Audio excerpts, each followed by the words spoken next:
الصابرين أشهد أن لا إله إلا الله وحده لا شريك له وأشهد أن محمدا عبده ورسوله اللهم صل وسلم وبارك على محمد وعلى آله وأصحابه أجمعين.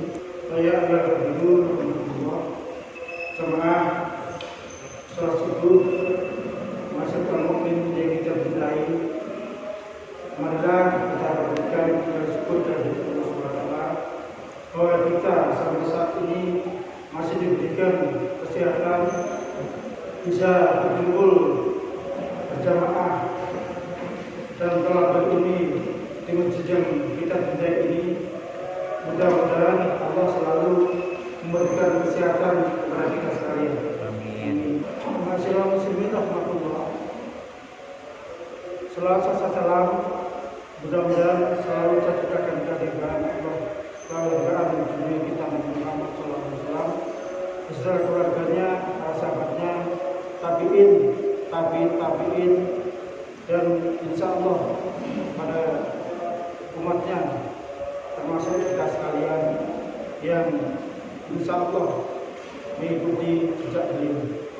Masih lalu muslimin rahmatullah, judul pada pagi hari ini adalah 10 nasihat menghadapi pandemi. Pandemi itu mestinya umum ya, tapi di sini khususnya pada hari ini yang ramai, yang sangat menjadikan perhatian kita adalah wabah corona atau penyakit yang mewabah, yaitu corona. Adapun ini kiat-kiat dalam Islam ini kita berusaha sebagaimana pemerintah mengusahakan kepada kita sekalian prokes protokol kesehatan. Jadi kita pun dalam Islam ada kiat-kiat untuk terhindar daripada hal tersebut. Semua itu adalah kita mohon kepada Allah agar Allah senantiasa memberikan kesehatan kepada kita sekalian. Masyarakat muslimin rahmatullah. Adapun 10 hal tersebut adalah yang pertama, kita selalu membaca zikir. Zikir ini dibaca 3 kali sore hari, 3 kali pagi hari. Dan zikir ini disebutkan oleh Rasulullah bahwa barang siapa yang berzikir dengan kalimat ini 3 kali pada sore hari, maka malam hari tidak ada mara bahaya dan mandorot yang menimpanya.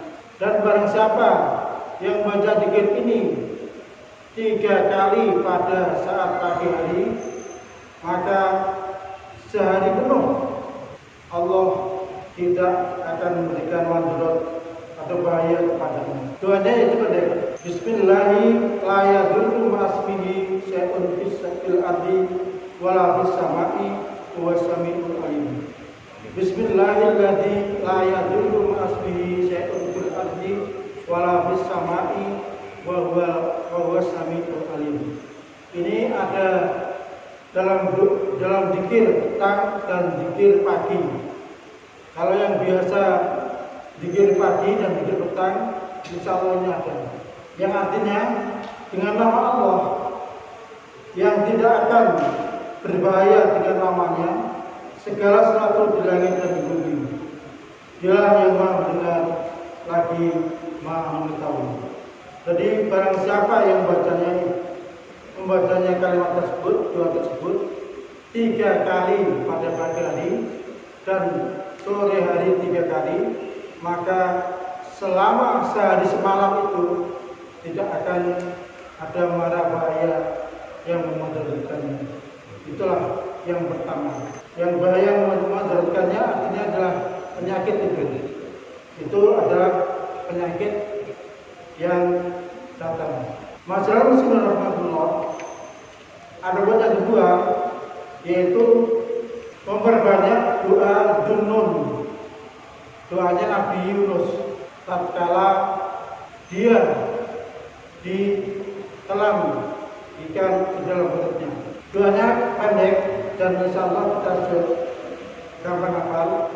La ilaha illa anta subhanaka inni kuntu minadz dzalimin. La ilaha illa anta subhanaka inni kuntu minadz dzalimin. Ini juga sering, kalau yang sering puji-pujian ini sering dibaca, sering dilafalkan dalam puji-pujian tersebut. Di dalam surah Al-Anbiya ayat 87-88, A'udzubillahi minasyaitonir rajim. Wa dhannuni idzaba ghadiban fadhanna allan naqdiru alaihi fanada fid dhulumati alla ilaha illa anta subhanaka inni kuntu minadz dzalimin. Fastajabna lahu wa najaynahu minal ghammi wa kadzalika nunjil mu'minin. Yang artinya, dan ingatlah kisah Dzun-Nun, yaitu kisahnya Nabi Yunus ketika dia pergi dalam keadaan marah, lalu dia menyangka bahwa kami tidak akan menyulitkannya, maka dia berdoa dalam keadaan yang sangat gelap. Yang artinya Tuhan tadi, tidak ada Tuhan selain Engkau, Maha Suci Engkau, sungguh aku termasuk orang-orang yang zalim. Maka doa ini dikabulkan oleh Allah dan Allah selamatkan Nabi Yunus dari perut ikan. Dan demikianlah Allah menyelamatkan orang-orang yang beriman. Jadi orang yang beriman ketika menemukan kesulitan yang sangat menyulitkan sekali, itulah doanya. La ilaha illa anta subhanaka inni kuntu minadz dzalimin. Itu doanya. Dan juga untuk memperbanyak doa ini ketika tertimpa musibah dengan bertobat kepada Allah. Niscaya Allah akan mengijabah doanya. Sebagaimana kisah Nabi Nuh yang ditelan ikan paus pada saat itu. Beliau berdoa seperti itu, akhirnya diselamatkan oleh Allah, dikeluarkan dari perut ikan paus itu. Masyaallah muslimin rahimahullah, dalam satu hadis sebutkan, lam yada biya rajulun fi shay'in qattu ilastijaba Allahu lahu, akhrajahu Imam Ahmad wa Tirmidzi. Sungguhnya tidaklah seseorang muslim berdoa dengannya dalam satu masalah melainkan Allah kabulkan baginya. Insyaallah kalau kita doa mengikuti doa tersebut adalah Allah mengijabahnya. Yaitu yang pertama tadi Bismillahirrahmanirrahim, terus seterusnya. Yang kedua Dzun-Nun tadi, La ilaha illa anta subhanaka inni kuntu minadz dzalimin. Kenapa ini dimasukkan dalam sini? Maka ini termasuk adalah untuk mohon kepada Allah supaya kita terhindar dari wabah yang baru yang masih kita alami ini. Masyaallah muslimin rahmatullah. Yang ketiga, berlindung kepada Allah dari beratnya bala musibah. Diriwayatkan dari Abu Hurairah radhiyallahu anhu bahwa Nabi Muhammad sallallahu alaihi wasallam bersabda, "Tawaddu billahi min judil bala'i wa tarakis siqami asu'il qada'i wa samatatil a'da'i." Rawahu Bukhari. Kedua-duanya diriwayatkan oleh Imam Bukhari. Artinya begini, berlindunglah kamu kepada Allah dari bala atau musibah yang berat. Jadi kalau ada bala dan musibah yang berat ini, kita berlindung kepada Allah agar Allah menyelamatkan kita. Karena tidak ada yang bisa menyelamatkan dari kita sekalian kecuali hanya Allah SWT. Dari suatu kebinasaan, dari takdir yang buruk dan rasa bahagia yang musuh.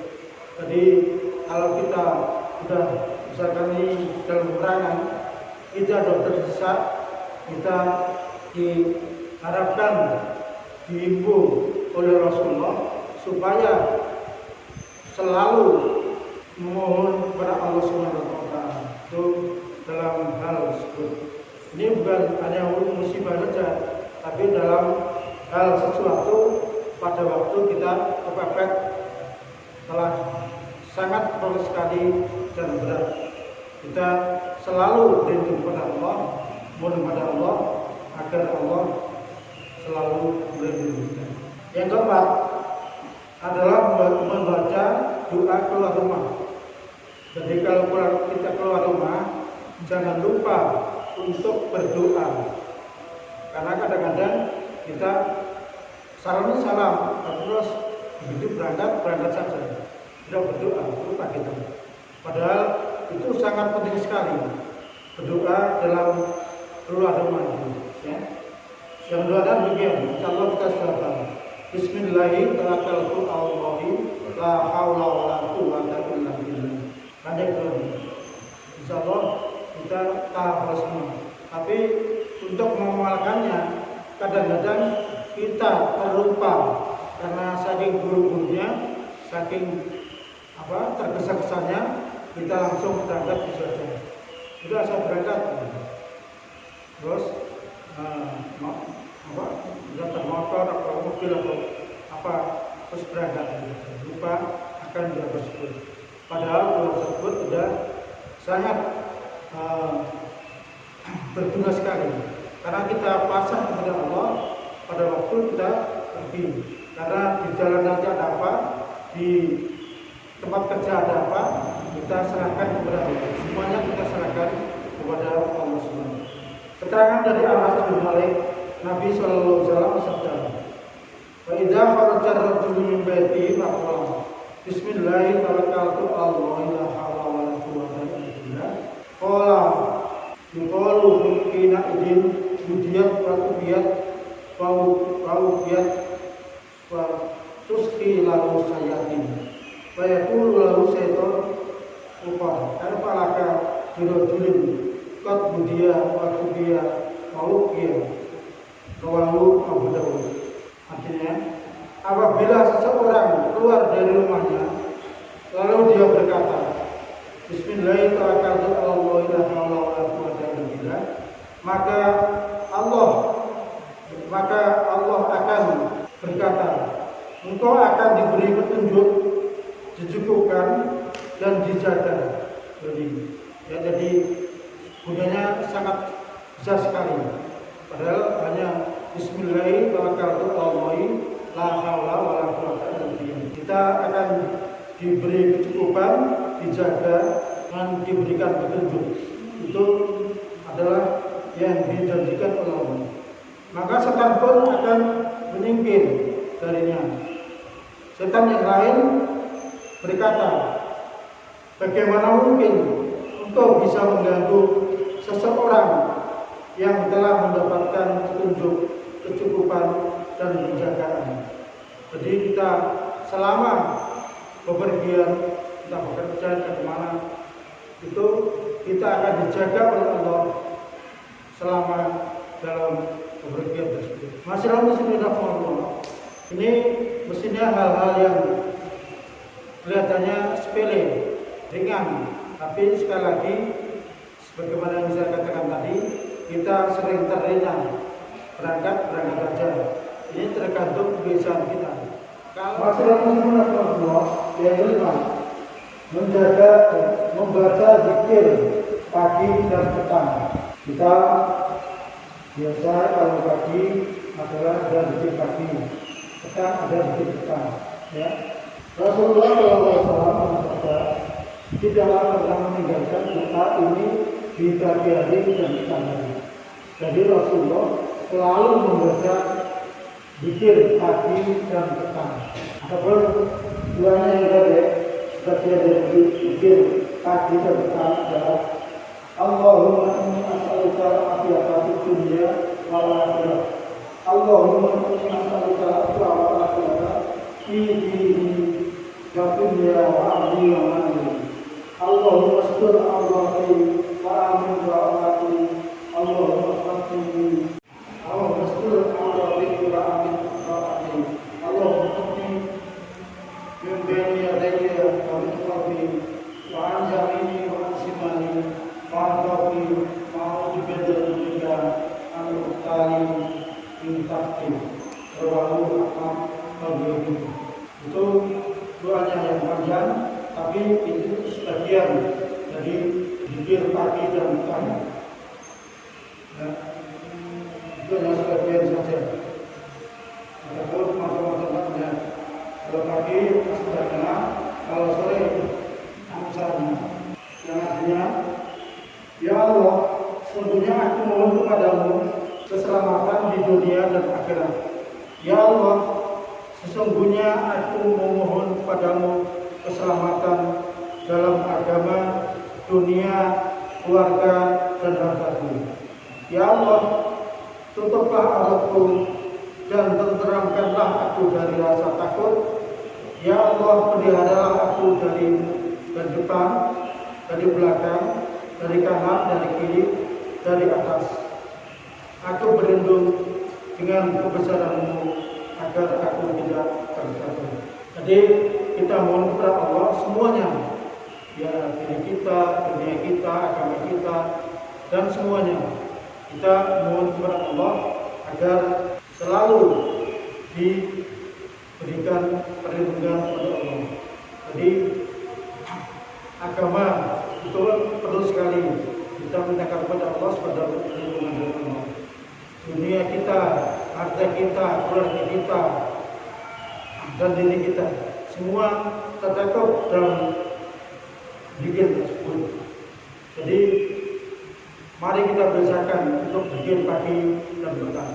Kalaupun kita tidak hafal, kita bisa cari bukunya atau di Google sekarang ini, Google dan itu ada, insya Allah zikir pagi dan petang. Insya Allah ada, itu bisa kita baca atau bisa kalau dia adalah memerlukan audio bisa kita kirimkan apa itu dan kita bisa baca karena ada teksnya juga, kecuali bacaan kecuali dibacakan oleh seorang zat juga ada bacaannya. Masalah Rasulullah yang keenam adalah memperbanyak doa. Rasulullah SAW berdoa bersabda begini, inna doa yang fa'u mimma nazala wa mimma lam yunzil wa'alaikum ibadallah bidu'a rawahu Tirmidzi wa ghairuhu. Sesungguhnya doa itu bermanfaat terhadap apa yang sudah ditetapkan oleh Allah dan apa yang belum ditetapkan, maksudnya takdir. Maka hendaklah kalian berdoa wahai para hamba Allah. Jadi doa itu bisa berpengaruh kepada takdir Allah. Kalau Allah menghendaki, ya. Jadi dengan doa kita takdir Allah itu bisa beralih kepada doa kita itu. Kalau ingin Allah. Dan doa beringat diijabahkan oleh Allah itu enggak selalu apa yang kita minta diijabahkan. Itu berupa yang kita minta itu tidak. Ada kalanya diganti dengan kebaikan-kebaikan, ya. Ada kalanya langsung dikasih seperti itu kita. Ada kalanya ditangguhkan nanti setelah kita mati, dia akan mati, begitu. Jadi saya berdoa terus sudah dikabulkan oleh Allah, begitu. Nanti bisa timbul putus asa, ya. Putus asa, nggak mau berdoa lagi, nggak boleh kita. Jadi selalu berdoa dikabulkan sekarang atau nanti atau digantikan kebaikan, itu terserah Allah. Pokoknya kita jangan berhenti untuk berdoa kepada Allah SWT. Kita selalu berdoa kepada Allah SWT. Sebagaimana yang saya sampaikan ini juga doa-doa dan usaha manusia agar kita terhindar dari itu. Adapun sudah berdoa masih tidak terhindar masih kena, yaitu takbiratul. Itu benda Allah. Sebagaimana orang yang sudah melaksanakan protokol kesehatan, sudah vaksin, masih kena corona, itu kan adalah kehendak Allah. Jadi kita tidak bisa mengelak. Jadi kita hanya berusaha sebaik-baiknya, semaksimal mungkin agar kita terhindar dari hal tersebut. Iwan juga Allah. Adapun yang dituju adalah tidak mendatangi tempat munculnya wabah, tidak mendatangi munculnya wabah. Jadi kalau wabah itu dari desa A misalkan, sekarang ini dikatakan zona merah, kita jangan ke sana. Di sana pun jangan keluar. Istilah sekarang ada di lockdown setempat.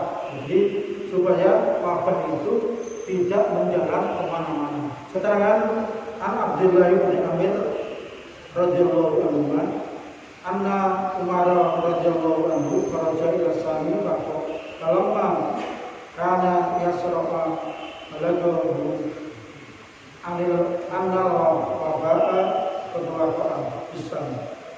Baru Abdurrahman bin Auf anna Rasulullah sallallahu alaihi wasallam idza sami'tum bi adzin fala tuqaddimu alaihi wa idza waqa'a fil adzin ma'tum biyan fala tahruju filizani itu.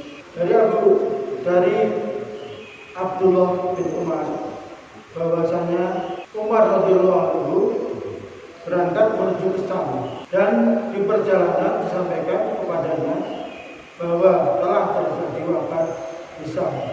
Maka diberitahu oleh Abdurrahman bin Auf bahwasanya Rasulullah SAW pernah bersabda, jika kalian mendengar wabah di suatu wilayah, maka janganlah datang ke daerah tersebut.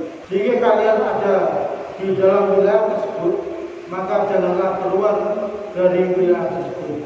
Ini Rasulullah, pesan Rasulullah begitu.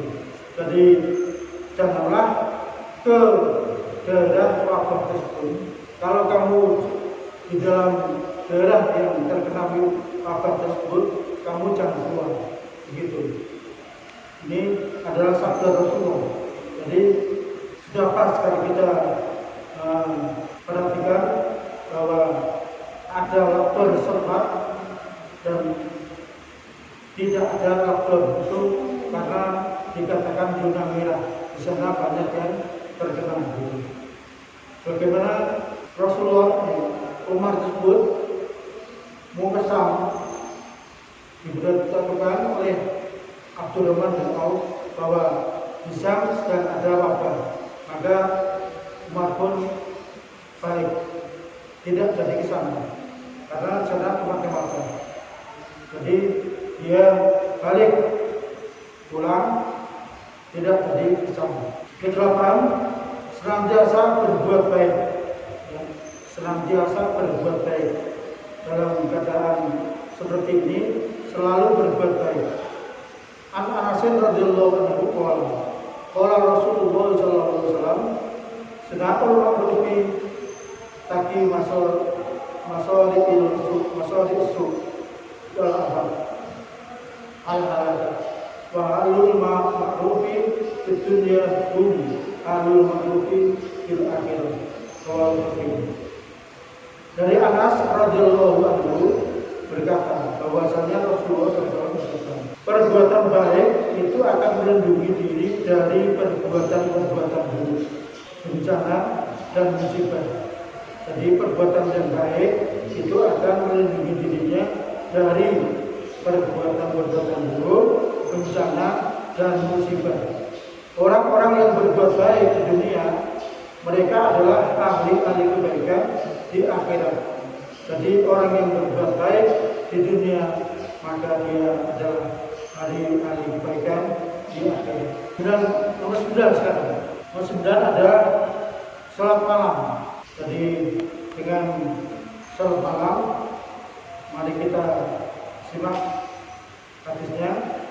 An Bilal radhiyallahu anhu anna Rasulullah sallallahu alaihi wasallam qala alaikum bi qiyamil lail fa innahu tabus solihin qablakum fa inna qiyamal lail qurbatun ila Allah wa min hatun anil ismi wa takfiri bisajiati wa mutaqatun litta'i anil jasad rawat Tirmidzi wa Bukhari. Dari Bilal radhiyallahu anhu bahwasanya Rasulullah sallallahu alaihi wasallam sabda, "Hendaklah kalian mendirikan salat malam. Sesungguhnya ia adalah kebiasaan orang-orang salat sebelum kamu. Dan sesungguhnya salat malam akan mendekatkanmu kepada Allah, memeliharamu dari dosa, menghapus keburukan dan menjauhkan penyakit daripada." Maka hal inilah perlunya kita melaksanakan salat malam pada waktu tersebut, karena itu menjauhkan penyakit dari kita sekalian. Kalau kita mau seperti itu, insya Allah Allah akan melindungi kita. Yang ke-10 yang terakhir, menutup pada makanan dan tempat minuman di malam hari. Ini umum, baik ada wabah ataupun tidak. Kalau malam itu makanan, tempat makanan yang ada makanannya itu ditutup, dan tempat minuman itu pun harus dirapatkan, jangan sampai ada celah-celah. Kalau makanan mungkin takut basi dan sebagainya, mungkin ada awal, supaya bisa dua kali ditutup, itu lebih baik. An Jabir bin Abdullah radhiyallahu anhu qala sami'tu Rasulullah sallallahu alaihi wasallam yaqul betul inaan wa aqulu sifaan fa inna bis sunnati lailatan tanzilu biya wa la yamur bi ina'in la yasa'alaihi biya aw sifat la yasa'alaihi bika illa nazala fi dari Abdullah radhiyallahu anhu, saya mendengar Rasulullah SAW bersabda, tutuplah bejana-bejana, rapatkanlah tempat-tempat minum, karena di waktu orang-orang mulai tidur, ketika itu turunlah wabah, turunlah penyakit. Tidaklah ia melewati bejana yang tidak ditutup dan tempat minum yang tidak dirapatkan, kecuali akan masuk padanya wabah. Jadi tempat makanan dan tempat minuman yang letak dijaga tidak ditutup, itu akan dimasukin oleh penyakit tersebut. Ini umum setiap malam ini, dan insya Allah untuk hal tersebut kita telah sering melakukannya. Namun kadang-kadang kita terlupa ya untuk menutupnya, untuk merapatkannya. Itulah yang dipesan oleh Rasulullah SAW kepada kita. Mestinya enggak 10 ini, 11 masih ada satu di sini. Yaitu yang satu adalah selalu membaca Al-Quran setiap hari. Entah 1 lembar, 2 lembar, atau berapa, ya, tergantung daripada kemampuannya masing-masing. Itu yang 11. Itu adalah akan menjaga diri kita baik dunia maupun akhirat. Karena orang yang banyak membaca Al-Quran itu banyak manfaatnya. Ada juga orang yang banyak membaca Al-Quran itu ingatannya akan dijaga oleh Allah, tidak akan pikun, walaupun tidak akan pikun. Itu adalah antara lain orang yang membaca Al-Quran, dan selalu ingatannya itu selalu ingat kalau kita mau membaca Al-Quran. Memang Al-Quran ini lain dengan tulisan kita sekalian, karena Al-Quran ini tulisannya adalah kalau menurut orang luar yang belum kenal Islam ya, itu ruwet katanya. Ya memang Al-Quran itu tulisannya ruwet. Namun kalau sudah biasa baca, insya Allah tidak ada bosan-bosannya untuk kita membaca Al-Quran. Masalah muslimin rahmatullah, ini adalah usaha kita tiap-tiap. Di dalam Islam juga ada di dalam kehidupan kita di pemerintahan juga ada prokes. Jadi kalau prokes paling ada 3 atau 5, di dalam kiat-kiat dalam Islam ada 10 atau 11 tadi yang harus kita laksanakan. Dan kita banyak mendengar berita bahwa di Brunei Darussalam itu nggak ada kenal. Kenapa? Sultan Bolkiah itu dari awal pandemi itu menyeru kepada umatnya, ayo kita banyak zikir, banyak membaca Quran, insya Allah kita nggak akan kena apa-apa. Itu dari awal itu di Brunei Darussalam Sultan Bolkiah begitu. Maka terhindar dari pandemi tersebut. Kita tidak mendengar dari Brunei itu ada terkena corona, apalagi meninggal dunia. Itu tidak ada. Masyarakat muslimin rahmatullah, demikianlah yang bisa saya sampaikan pada hari ini. Kurang lebihnya mohon maaf. Billahi wa taufiq wal hidayah. Wassalamualaikum warahmatullahi wabarakatuh. Waalaikumsalam warahmatullahi wabarakatuh.